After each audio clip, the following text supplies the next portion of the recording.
الإنشاء. الدرس الأول مقدمات الإنشائية. يعني إيه مقدمات إنشائية؟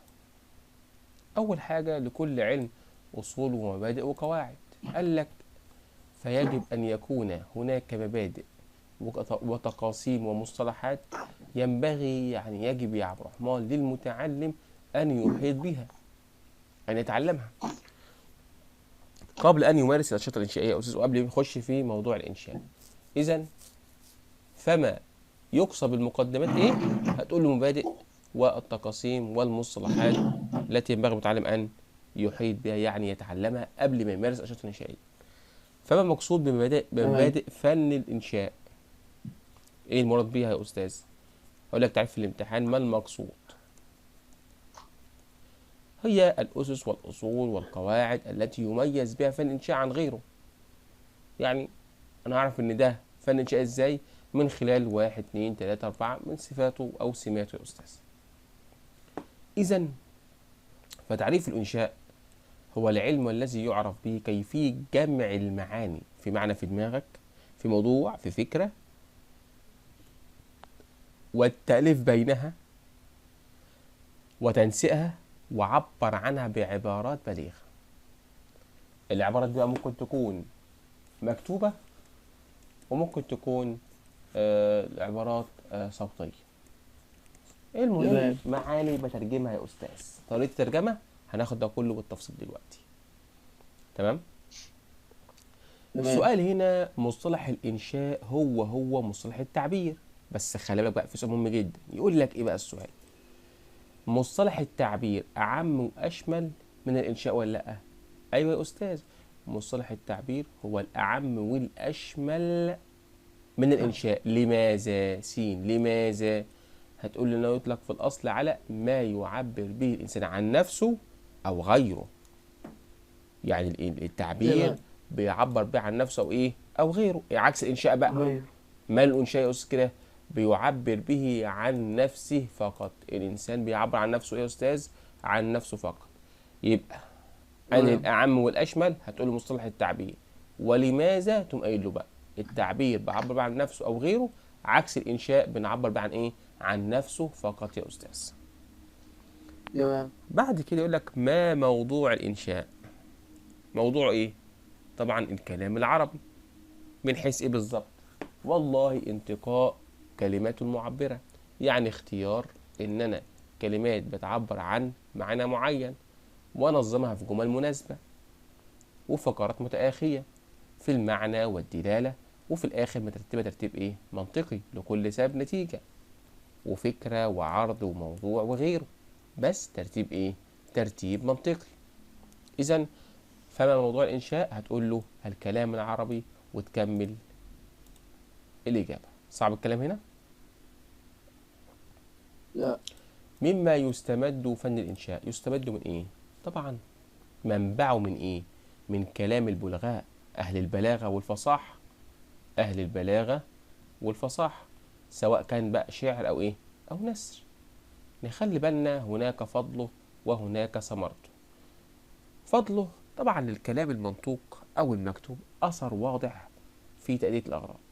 وليكن أنا عندي غرض معين بتكلم فيه، حزن، رساء، أيا كان اللي بتكلم فيه يا أستاذ، بتكلم كلام عادي أو مكتوب، من خلال فن الإنشاء بيقولوا أثر واضح في الكلام ده. والإعراب عما يدور في الذهن. الإعراب هنا يعني الإيضاح والبيان. الإعراب معناه الإيه؟ الإيضاح والبيان. والحفاظ على العلوم والمعارف بتدوينها والأجيال تستفيد منه. إذا فضله: واحد، كلام المنطوق والمكتوب له أثر واضح، خلي بالك هذه الأغراض. 2، البيان عما يدور في الذهن. 3، الحفاظ على العلوم والمعارف لكي يستفيد بها الأجيال القادمة. وأما ثمرته، هو بيوسع ويعمق أفكار المتعلمين. دي نقطة. 2، بيعودوا على التفكير المنطقي. تفكير منطقي وعلمي وأساسي، بيرتب الأفكار ويعرضها في أسلوب أدبي إيه؟ رفيع، يعني عالي. ثمرة علم الإيه؟ الإنشاء بيخليك تتوسع في علم اللغة ويعودك على التفكير إيه؟ المنطقي. صعب الكلام هنا؟ لا. بعد كده يقول لك واضعه. أول حاجة عفوا، لم يخص فن الإنشاء بالتأليف في أول أمر، يعني ما فيش حد بعينه خص في علم الإنشاء، محدش. بس خلي بالك هو في الأساس والجملة كان موجود في جملة فنون اللغة العربية، يعني كل فرع من فروع اللغة الإنشاء كان له نصيب منها، حتى ظهر ديوان الإنشاء في العصر العباسي. هنا بقى بدأ يكون في حاجة اسمها ديوان إنشاء في القرن الكام؟ الثالث الهجري. تمام؟ تمام. طيب، فأخذ البلغاء يميزون مسائل هذا العلم بالتدوين.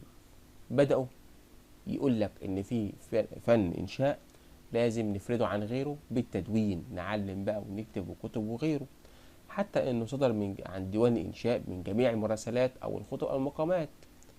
يعني ديوان إنشاء بيطلع منه مراسل، يطلع منه خطب، يطلع منه مقامات، يطلع منه أيا كان، حتى إن في كتب يعني. فمنهم من جمع أفضل ما أسر عن عرب من غرر الخطب. غرر يعني أفضل الخطب يا أستاذ، مفردها غرة، كما فعل الجاحظ في كتابه البيان والتبيين، وجمع بين أمثال العرب وموجز كلامهم، والثعالبي في كتابه ثمار القلوب في المضاف والمنسوب، وخص الخواص خص الخاص، وسيح البلاغة والتمثيل والمحاضرة، حتى أنهم من مزجا مسائل إنشاء بمسائل علم الإيه؟ البلاغة. من اللي فعل كده أستاذ؟ أبو هلال العسكري في كتاب الصناعتين، وابن الأثير في كتابه المثل السائر. طبعا احنا واخدين ابو الله عسكري في كتاب الصناعتين في البلاغه، يبقى هو اللي مزج علم الشاب بالايه؟ بالبلاغه. صعب الكلام. تمام. واما في عصرنا الحديث، طبعا خص هذا الفن بالتاليف عن النحو الذي نجده فيه. قال لك في العصر الحديث ديوان الانشاء للسيد احمد الهاشمي، اصول الانشاء والخطابه لعلام محمد بن عاشور، والمجيد في الانشاء والتحليل للاستاذ نظم معلوف، والتعبير اللغوي للاستاذين احمد محمد هريدي وابو بكر عبد العليم، ومهارات التعبير والانشاء. دي كل استاذ كتب دي كلها خاصه في العصر ايه؟ الحديث. صعب الكلام. هذا خاص بالعصر ايه؟ لا. الحديث. نعم.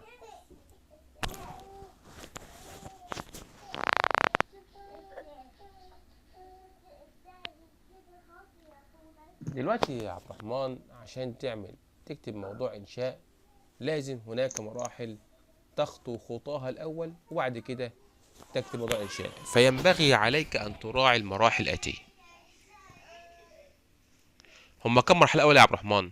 هم 4 مراحل، انا اسف، 3 مراحل. واحد مرحله التفكير، ومرحله الصياغه والكتابه، مرحله الانتقاءات والتصويبات. يبقى عشان تكتب موضوع انشاء لازم تمر كم مرحله؟ 3 مراحل. اول حاجه هتفكر في الموضوع، فكره. تمام كده؟ يعني اعمال الفكر في التعرف على الموضوع وما تفرع منه من الافكار وغيره. معايا يا عبد الرحمن؟ اه، معاك. سين. سين هنا يا استاذ سؤال مهم جدا.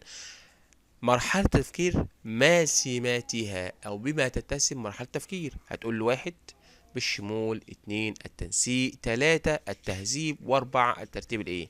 المنطقي. انت منطقي. بتفكر في موضوع معين، تبدأ تنسق له بقى، تطلع وتيجي وتسأل وتعمل مسائل له، تبدأ بقى تشوف ايه المشكلة وتطرحها وتحلها. ترتيب منطقي.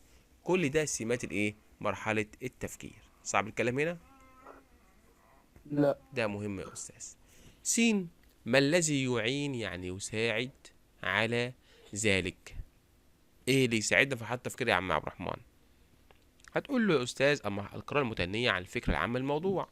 أبدأ أقرأ قراءة متأنية بفهم ووعي عشان أفهم خواص الموضوع كلها يا أستاذ وأحيط به. 2 وضع الأسئلة المتنوعة الشاملة لجميع أفكار الموضوع. أحط الأسئلة من دماغي وشارك الزملاء والمعلمين وناقشوا مناقشة علمية فيما جمع من معلومات. يبقى 3 أمور معينة بتساعدني على مرحلة إيه؟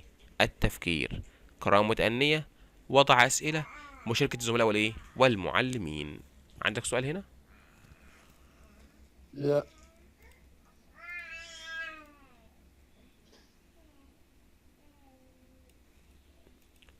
المرحلة التانية مرحلة الصياغة والكتاب. هنا بقى بترجم المعاني لكلمات لفظية قدامك.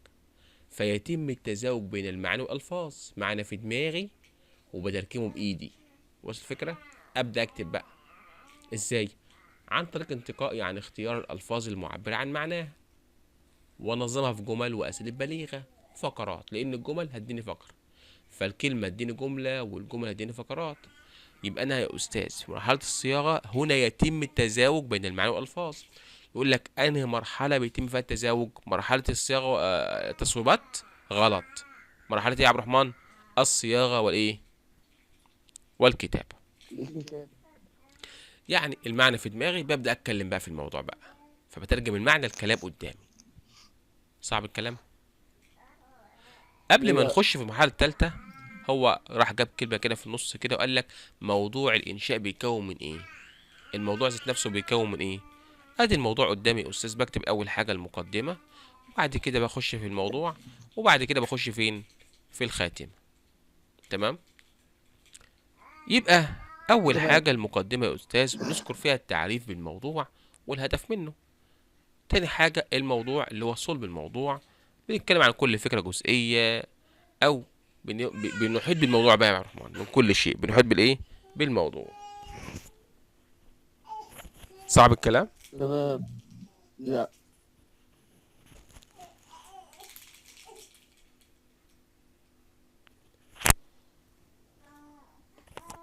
ماشي يا عبد الرحمن.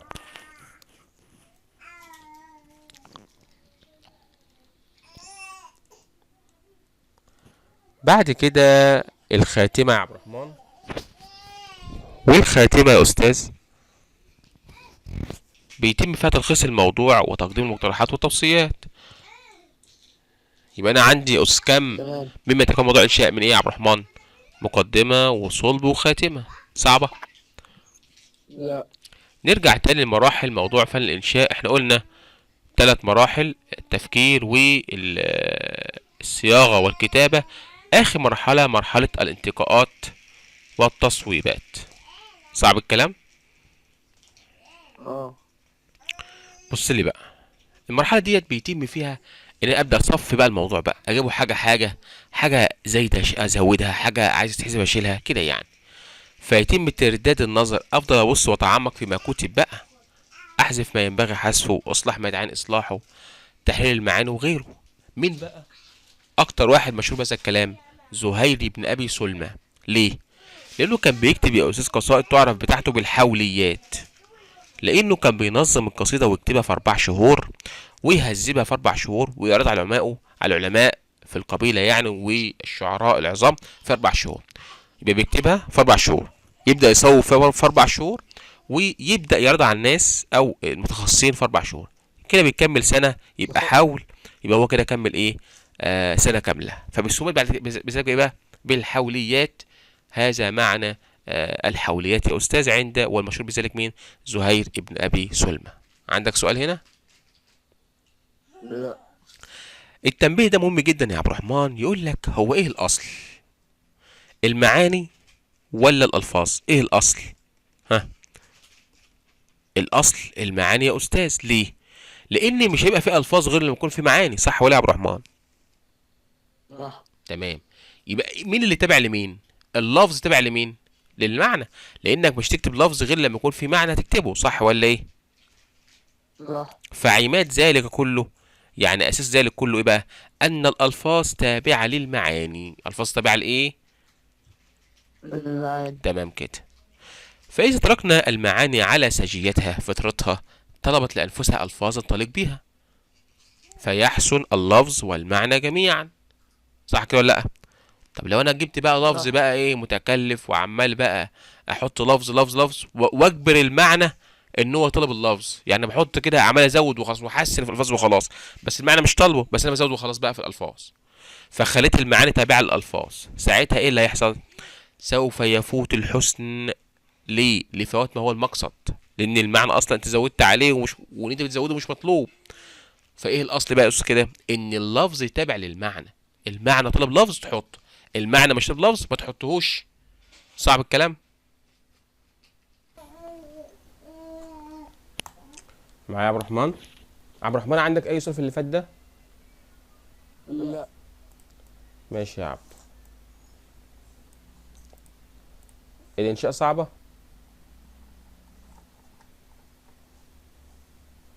صعب الإنشاء؟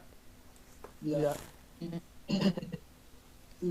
بعد كده يا عبد الرحمن تقاسيم الإنشاء. الدرس الثاني لازم نعرف تمام. إن الإنشاء له اعتبارات كثيرة. إيه الكلام ده؟ هيتضح من خلال الشرح. ينقسم الإنشاء باعتبارات مختلفة يا أستاذ. أول تقسيمة معانا باعتبار الوسيلة. إزاي الكلام ده يا أستاذ؟ طبعا الوسيلة أنا بكتب الموضوع ده أو بعبر عنه بالكتابة ولا بالصوت مثلا. قال لك إنشاء أول حاجة إنشاء شفهي، وتاني حاجة إنشاء تحريري. طيب الإنشاء الشفهي قال لك بنعبر عما يدور في الذهن بس من أفكار عن طريق إيه بقى؟ الأصوات اللغوية يا أستاذ. يبقى شفهي يبقى بعبر عن المعاني بالأصوات اللغوية. كلام عادي جدا بتكلم فيه. طب وتكون وسيلته ساعتها وسيلته اللسان لأنه شفهي، من أنواعه محادثة وخطب ودروس ومحاضرات وغيره. صعبة؟ لا. تمام.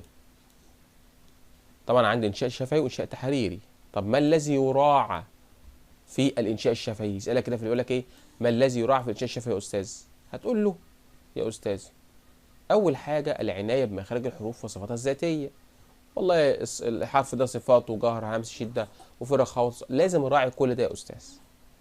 والابتعاد عن صفات التجويدية لأن ده خاص بالقرآن الكريم، كالإدغام بغنة والمد الزاد وغيره، كل ده خاص بالقرآن الكريم. التمييز بين طرق الأداء التي يقتضى المقام. يعني إيه؟ والله المقام اللي أنا فيه دلوقتي محتاج مني إنشاد فأنشد، محتاج مني خطبة في خطبة في الموضوع، صح؟ لأن الأداء لكل مقام مقال. الشعر غير الخطبة غير المحاضرة غير، صح؟ فهكذا تتنوع الأداء صح. بتنوع الموقف والمقام والسياق. وطبعا البلاغة تمام. بتاعتنا يا أستاذ لازم يكون فيها إيه؟ أن يكون الأداء أو المعنى مطابق لما يقتضيه الحال، يعني لما يقتضيه الموقف.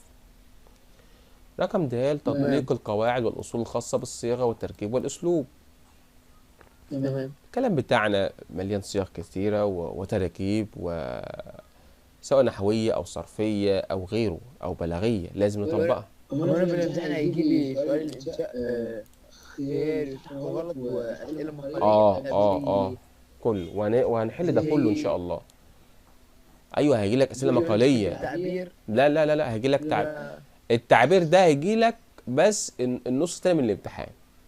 مش ما هو الامتحان نصين، أسئلة وتعبير، تمام كده؟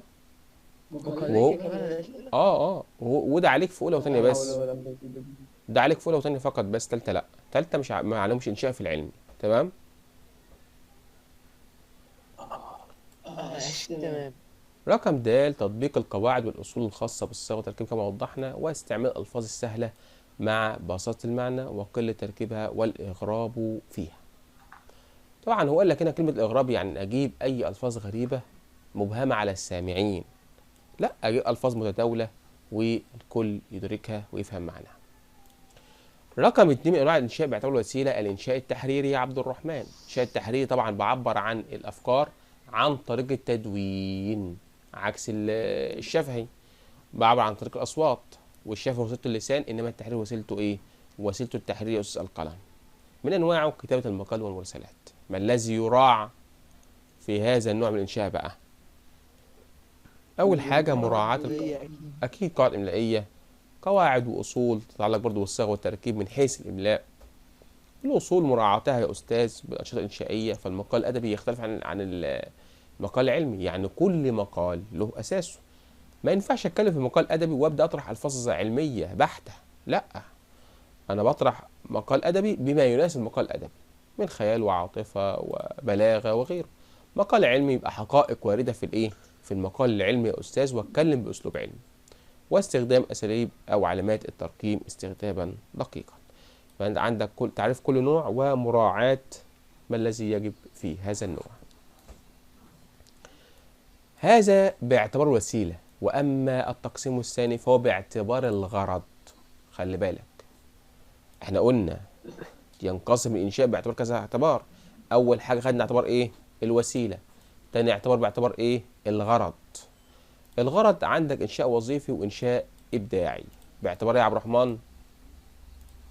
غلط. الغرض. اما الوظيفي هو النوع اللي بيحتاج الانسان في كل مواقف الحياه ومختلفها، سواء اجتماعيه او سياسيه او علميه او ايا كان الموقف يا استاذ، مثل الرسائل والسير والنشرات والتقارير الى اخره يا استاذ. يبقى الوظيفي يا استاذ شام وعامل، شام وايه وعامل، ويحتاج الى مين؟ الانسان في كل موقف الحياه. يقول لك في الامتحان بما يمتاز الانشاء الوظيفي. يمتاز بايه بقى الانشاء الوظيفي ده يا استاذ غدا؟ هتقول له لا نحتاج الإنسان في جميع مواقف الحياة. ايوه، بيمتاز اكثر تحديدا واختصارا من غير في توصيل افكار. يعني والله زي اللافته كده بكتبها، خلاص انت فهمت المعنى اللي انا عايز اوصله بكلمتين ثلاثه. ويكون اقل يتم بس بالتجميل اللغوي، هو مش عايز محسن بديعي ولا سجع ولا جناس ولا غيره. ما بيركزش على الخيال العاطفي لانه بيخاطب عقلك، فكره محدده بيطرحها قدامك مش محتاجه عمق او تفكير. واهتمامه بالوضوح والدقه، وفي نفس ده كله عشان توصل لغرض ايه معين بسرعه، لان ده يعتبر ده انشاء ايه وظيفي. صعب الكلام؟ النت راح ورجع. تمام. آخر حاجة سمعتها أقل أساليب التجميل هو اللفظ. نعم. هو احنا قلنا ما نركزش على الخيال والعاطفه، مفيش فيه بلاغه، مفيش فيه تشبيهات ولا تصويرات، بيركز في الوضوح والدقه لانه عايز يعرض المعلومه بدون اي حاجه تقلل من فهمها يا استاذ، لازم توصل لك ايه بطريقه ايه مباشره. ده كله انشاء ايه وظيفي، انشاء ايه وظيفي. تمام كده. تمام. واما الانشاء الابداعي هو ذاك النوع الذي يعبر عن المشاعر والاحاسيس والخواطر. تمام. بس خلي بالك ابداعي من جواك، فبتعبر عنه باسلوب ادبي ايه مش استاذ مشوق. او مثير، مثل كتاب الشعر والتراجم والقصص الادبي والمقال. ده غير الانشاء الوظيفي.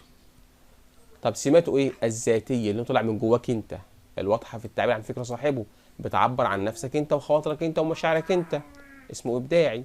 تمام. والأصالة في التعبير لأن التعبير الإبداعي نابع من رؤية الأديب ونظرته للحياة، فبيكون أصالة فيها يا أستاذ. يعني أنت عندك سمات هذا الإيه؟ هذا النوع الإيه؟ الإبداعي. صعب الكلام؟ لا. نقطة مهمة جدا بقى اللي جاية يا عبد الرحمن، يقول لك التقسيم الأربعة دي يا أستاذ مالها؟ متناسقة من الأول ولا متداخلة؟ قال لك لأ، متداخل بعضها في بعض. ونقطة مهمة جدا أنا بقولها أهو، نقطة مهمة جدا، متداخل بعضها في إيه؟ في بعض. النقطة دي موضوع السؤال في الامتحان. وإنما تتميز باعتبارات معينة، مثلا الحواري لو وسيلته اللسان يبقى شفهي، دي أول نقطة، ركز. اتنين، لو وسيلته القلم يبقى تحريري، صح؟ ولو غرض منه تأدية غرض معين يبقى وظيفي. ولو متعة أدبية وإحساس يبقى إبداعي. صعبة؟ لا. يبقى باعتبار الوسيلة نحدد. وفي نفس الوقت التقسيم الأربعة دي مالها؟ متداخلة. صعب الكلام هنا؟ لا.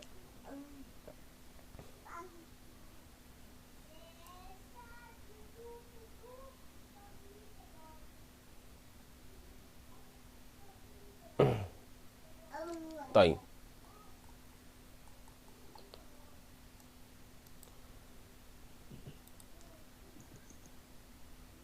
هنيجي طبعا للملحوظة هنا يا أستاذ، يقول لك أن العلماء منهم من قسم الإنشاء إحنا أخذنا باعتبار الوسيلة يا عبد الرحمن، باعتبار الغرض، هنا قال لك باعتبار المراحل التي يمر بها. صعبة؟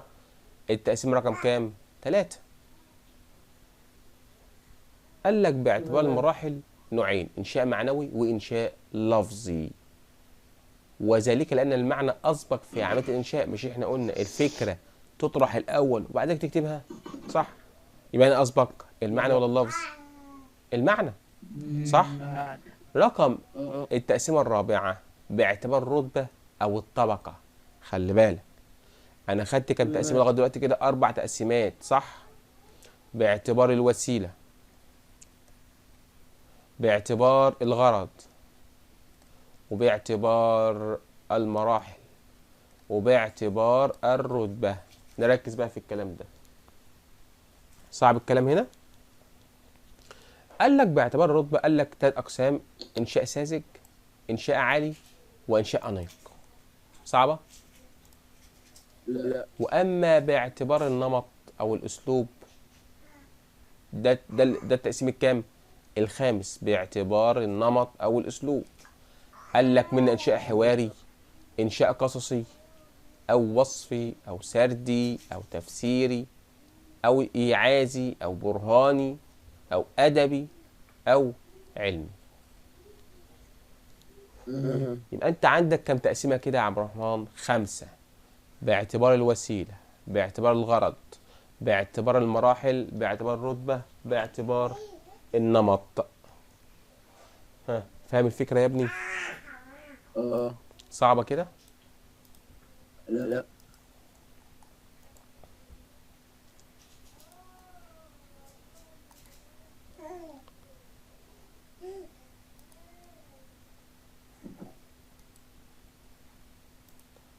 هم 4 دروس يا عبد الرحمن. بس في الأول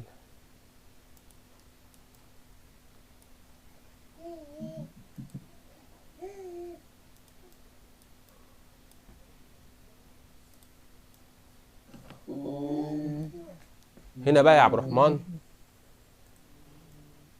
في بقى نماذج معايا. الدرس رقم كام؟ هو النماذج بقى اللافتة والإعلان والبرقية وغيره. طبعا اللافتة زي ما احنا شايفين شكلها يا أستاذ، حافظوا عن معهدكم، دي اللافتة يا أستاذ. الإعلان مثلا إيه؟ عنوان لافتك حضور كذا، يعني دايما إيه بيقول لك ندوة ثقافية، ويديك بقى المكان وعنوان والزمن والأسر والتوقيع معايا. ده شكل الإيه؟ الإعلان. تمام. واما الدعوه كما وضحنا، الدعوه بقى ملاحظ فيها طبعا اسم المنطقه ومعهد كذا والسيد ولي امر الطالب، وبيتكلم على عنوان الدعوه. الدعوه دي الايه بالظبط؟ حافظ تكريم، حافظ القران الكريم، ومديك زمن، خلي بالك، والسبب طبعا، ومديك مكان والتوقيع اللي في الاخر. ما انت لازم تحدد بقى، يبقى هو مديك بقى اسم الداعي، لازم تعرف مين الداعي الاول، وسبب الدعوة ايه، وزمن الدعوة، ومكان الدعوة، والتاريخ، والتوقيع. صعب الكلام؟ لا. التعزية طبعا المرسل إليه،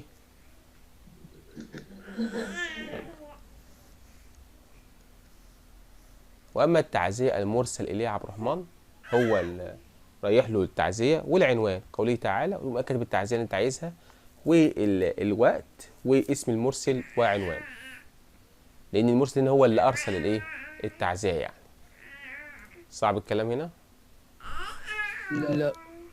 تمام.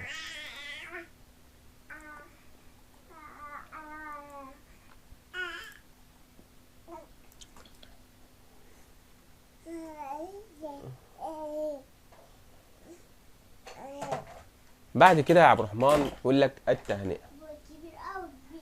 التهنئة يا أستاذ برضو نفس الكلام، اسم مرسل إليه وعنوانه، وتكتب بقى التهنئة اللي أنت إيه بتهنئه عليها يا أستاذ.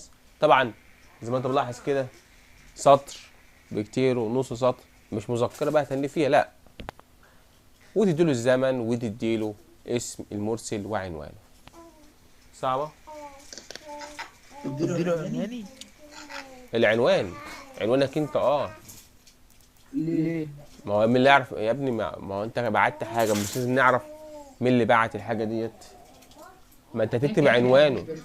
نعم. عنوان اللي انا هبعت له ولا عنوان؟ ايوه الاثنين، اللي هتبعت له وعنوانك انت كمان، على حسب بقى الحاجه يعني. تمام. حضور حفل زفاف، قوله تعالى: ومن آياته أن خلق لكم من أنفسكم أزواجا لتسكنوا إليها وجعل بينكم مودة وإيه ورحمة. طبعا الدعوة برضو يتشرف السيد كذا والسيد بدعوتكم لحفل الزفاف، ومديك الساعة والموافق، تمام كده، وبيديك. الزيد الأول ده اللي هو الاسم، والزيد اللي هو أبوه، صح ولا؟ نعم يا ده قصدك على ده يا عبد الرحمن اللي في الاول يعني هنا؟ اتشرف السيد. لا، ابو العروس وابو العروسه. اه تمام. تمام كده. تمام. اه نعم.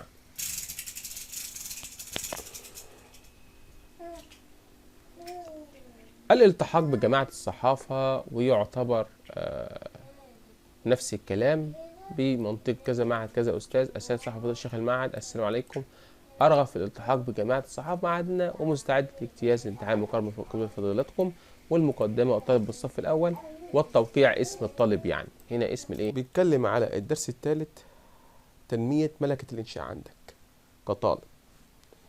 إزاي أنمي هذا الأمر وأكبره، وإن أكون صاحب كيان في هذا الموضوع. طبعا أول حاجة السماع الجيد. يقول لك وما معنى السماع الجيد؟ الإنصات والإصغاء الأصوات اللغوية، تسمع الكلام وتعرف مخارج الألفاظ، تميز بين الحروف. طب وده كله أسمع من مين؟ بالقراء والخطباء والمعلمين. ماشي. طب وده بيكون عن طريق إيه يا أستاذ؟ قال لك عن طريق إيه؟ يا إما طريق مباشر أو غير مباشر. لو طريق مباشر عن طريق التلقي والمشافهة، يعني كأنك في درس كده بالظبط. تمام. والسماع الغير مباشر عن طريق وسائل إعلام من إذاعة وقنوات فضائية أو النت يا أستاذ. يبقى دي إيه بقى؟ سماع عن طريق غير إيه؟ غير مباشر. هذا هو معنى السماع الإيه؟ الجيد. تمام. اذكر أهمية السماع الجيد. قال لك نقطتين اتنين للسماع الجيد يا عبد الرحمن. واحد، الأداء اللغوي الجيد الذي ينبغي أن نستعمله في جميع شؤوننا، والتخلص من الأداء المعي. طبعا السماع الجيد بيخليك تتكلم باللغة الفصحى في كل امور ايه حياتك، وتبتعد عن الامور ايه بقى اللي هي الايه العاميه او ايا كان من الاداء المعيب. اتنين، القضاء على الخلط واللبس بين الالفاظ المتشابهه. عندك السين والصاد، القاف والكاف. من خلال ممارستك الطويله للسماع الجيد هتقدر تفرق بين كل ده وده. تمام كده. اذا يبقى ده تمام. اهميه السماع الايه الجيد. ازاي؟ اه لك نقطتين اتنين. صعب الكلام هنا. وقبل ما نخش في الصور، لا. صور الخلط واللبس بين الألفاظ، اتفضل يا عبد الرحمن اقرأ الجزئية دي. ايه بقى الصور اللي بيحصل فيها خلط أو لبس؟ قال لك عندك صورتين يا عبد الرحمن. أول صورة الخلط بين الصوتين المجهور والمهموس. فين؟ في النطق. قوله تعالى والليل إذا يغشى سيذكر من يخشى. ده في النطق يعتبر مجهور ومهموس. سين، متى تظهر هذه الصورة بشكل أوضح؟ عندما تشتمل اللغة على المقابلين المجهور والمهموس. الأصوات مجهور ومهموس، ويكون ذلك عن طريق تمام. التبادل بينهما إلى تغيير المعنى أو تشويهه. طيب يبقى أنت عندك أول صورة بين المجهور والمهموس، وتاني صورة بين المرقق والمفخم. وده تمام. بيحدث إمتى؟ برضو عندما تشمل اللغة على هذين المقابلين، مثل برد قارص وقارص بالسين والصاد، والحذر والحذر، فالظاء والذال. تمام. دي كلها أصوات زي الطاء والتاء والظاء والذال والصاد والسين والظاء والضاد والدال. كل دي صور من تشتمل على الخلط والإيه واللبس. صعب الكلام هنا؟ الصورتين دول صعبين. تمام. لا. نيجي على الصورة الثالثة، ألا وهي الخلط بين مخارج الأصوات تأثيرا بالنطق العامي. يعني كلمة أثاث بننطقها احنا أساس، هذا بالنطق الإيه العامي. نركز، يبقى أساس نطق إيه عامي. الصورة الرابعة الخلط بين آل الشمسية والقمرية. طبعا آل الشمسية زي السبورة مش بنطق اللام تبقى شمسية. القمر وال الحج يبقى هنا لام قمرية. الشمس والسبورة والشارع دي لام شمسية. ما ينفعش أخلط بينهم. دي بقى الصورة الكام؟ الرابعة. وأما الصورة الخامسة الخلط بين همس الوصل والقطع. الوصل يا أستاذ احنا عارفين، والقطع زي ما احنا ايه عارفين شكلها، أخلط بينهم. ماشي. طبعا الوصل والقطع واخدينها في تالتة إعدادي وهناخدها في تالتة ثانوي لسه يعني. كده 5 صور للخلط يا أستاذ أو اللبس. صعب الكلام هنا. بعد كده الدرس الرابع اللي هو آخر درس في الترم الأولاني، مطالعة النصوص الفصيحة وحفظها. بقرأ وتصفح النصوص ايه يا عبد الرحمن؟ الفصيحة واحفظها. تمام. تمام. امم فيعتبر أول سؤال معانا ايه نتيجة مطالعة هذه النصوص الفصيحة وحفظها؟ أن القراءة المتنوعة الهادفة، مطالعة النصوص مطالعة واعية، وحفظ الفصيح منها كالقرآن الكريم وكذلك السنة النبوية وما أسر العرب من جيد أشعارهم ونثرهم. يبقى القراءة ده كله هيبدأ بقى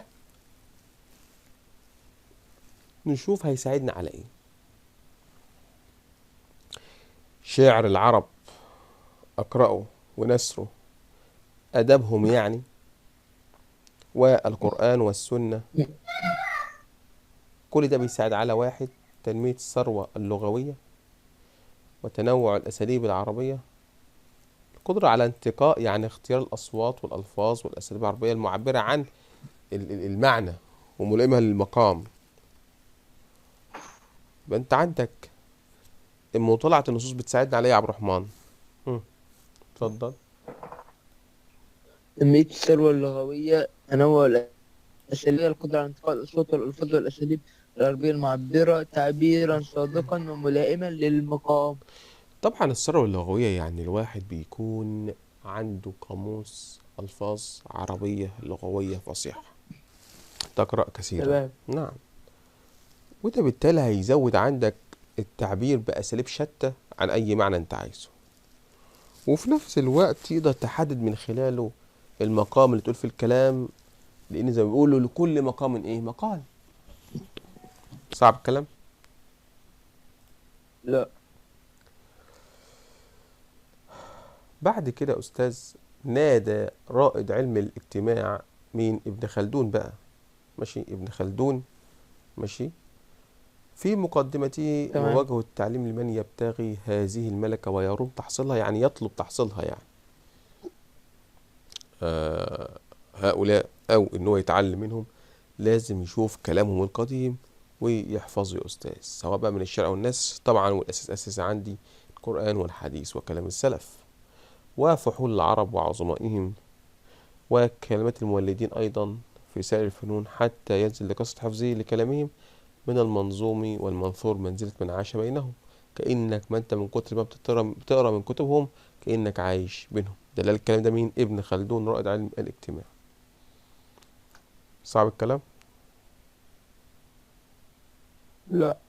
نعم. وكمان لا يجوز الاعتماد للمتعلم أن يكون جل عنايته، جل يعني معظم عنايته الاقتباس والأخذ من آثار الكتاب ونقل معانيهم. يعني أنت ما تعتمدش اعتماد كله على النقل، لا، أنت بتنقل عشان تتعلم في الأول، لأن الاعتماد ده بيحولك، يصيره هنا يعني يحوله أن يكون غير قادر على مجاوزة معاني السالفين، يعني مش يقدر يتخطاها بقى. في الأول ماشي، يعني يجوز له ذلك في ابتداء التعلم، أول ما تتعلم بقى تبدأ تتعلم منهم وتنقل وتقعد، اللي في الأول بتتعلم لسه. تمام. لغاية بقى لما تمام. تعلو في هذا الأمر ويبدأ يكون عندك ثقافة لغوية، تبدأ تحيط بمعاني هذه الألفاظ، يعني تجيب قصيدة وتبدأ تكتب فيها، تبدأ تقرأ فيها كتير، تشيل معنى وتحط معنى أنت بدماغك، وهكذا. تمام. وده اللي قصده ابن الأثير تمام. في كتابه الجامع الكبير، فقال يجب على المبتدئ في هذا الفن أن يأخذ رسالة من الرسائل، هتجيب رسالة أو قصيدة شعرية وتقف على معانيها وتدبرها وتحفظها، تبدأ تفهم منها إيه. ثم يكلف نفسه، يوجب على نفسه عمل مثلها مما هو في معناه. والله تنظم قصيدة نفس القصيدة بالظبط، ويأخذ تلك الألفاظ ويقيم عوض كل لفظة من لفظة من عنده. يعني انت هتجيب الرسالة دي تحطها قدامك وتقرأ وتكتب زيها بالظبط، بس مش تلاقي نفس الألفاظ، هتجيب نفس الألفاظ بتساوي نفس المعنى من دماغك انت بقى، ويسد مسدها. عايز يسد مسد مين؟ المعنى يعني.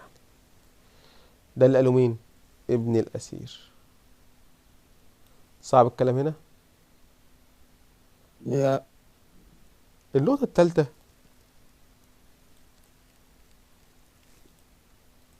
لا يجوز للمتعلم أن يقتصر على أسلوب واحد، إن هو يفضل في أسلوب واحد، رسائل بس، دعوات بس، تعليقات بس، ما ينفعش.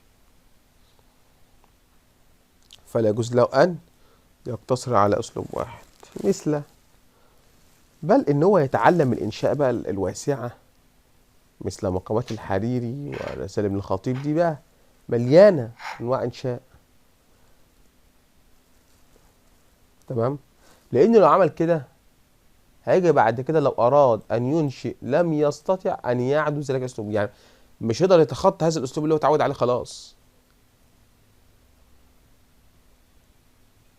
هو لازم يتعلم من جميع فنون الإنشاء.